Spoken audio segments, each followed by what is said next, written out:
Pinasalamatan ni Pangulong Bongbong Marcos si Vice President Sara Duterte sa pagsisilbi nito bilang kalihim ng Department of Education. Pero aminado ang Pangulo na nahihirapan siyang pumili ng bagong DepEd Secretary. Nasa frontline ng balitang yan, si JC Cosico. Mahigit isang linggo matapos magbitiw, wala pa rin kapalit si Vice President Sara Duterte bilang kalihim ng Department of Education. Aminado si Pangulong Bongbong Marcos na nahihirapan siyang pumili. It turns out it's harder than I thought. So because we have to absolutely get it right.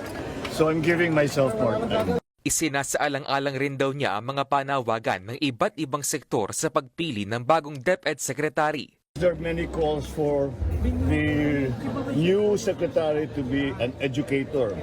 There are many calls for the new secretary to be an administrator. There are new calls to be a historical professor for all of this. And they're all valid concerns. Sinabi niya yan sa isang ambush interview sa pirmahan ng alyansa ng Partido Federal ng Pilipinas at National Unity Party para sa 2025 election sa Makati kanina. Dagdag pa ni Marcos, kailangang mapataas ng susunod na DepEd Secretary ang mga test score ng mga estudyante. Walang binanggit na partikular na exam ang Pangulo, pero kamakailan lang nangulelat ang Pilipinas sa ranking pagdating sa creative thinking. Base yan sa inilabas na report ng Program for International Student Assessment o PISA. So you need an educator who understands how to help the students, how to help the teachers. Number one, that requires a very good hand on the tiller of the DepEd who can manage it properly, who understands the bureaucracy, who understands how to use the budget properly, all of these things. Kahit nagbitiw sa pwesto, nagpasalamat pa rin ang Pangulo kay VP Sara. Mahirap ang trabaho ng DepEd. Kaya that's why we have to thank Inday Sara for really the effort that she put in. There's a great deal more work to be done and we'll find the right person to do it.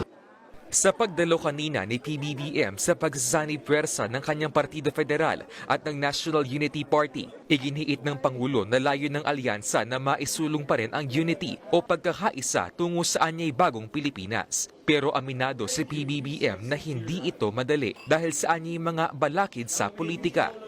But that is the whole point of these alliances that we are making. If there are in fact these contradictions, if there are in fact these differences, that we now have a method to resolve them without going to undertaking extreme measures, like moving away from the party, running as independent, having to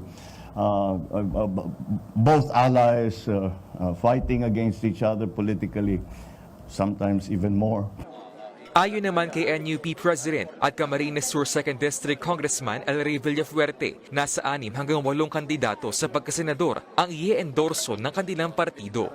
Actually may short list being discussed pero siguro antayin po natin na formally announced. But definitely ang mga member ng Alliance, Administration Party and Aligned will be coming out with a senatorial list. Bago ang NUP, una nang nakipag-alyansa ang PFP sa Nationalist People's Coalition at sa Lakas Christian Muslim Democrats o Lakas CMD ni House Speaker Martin Romualdez. Nagbabalita mula sa Frontline, JC Cosico, News 5.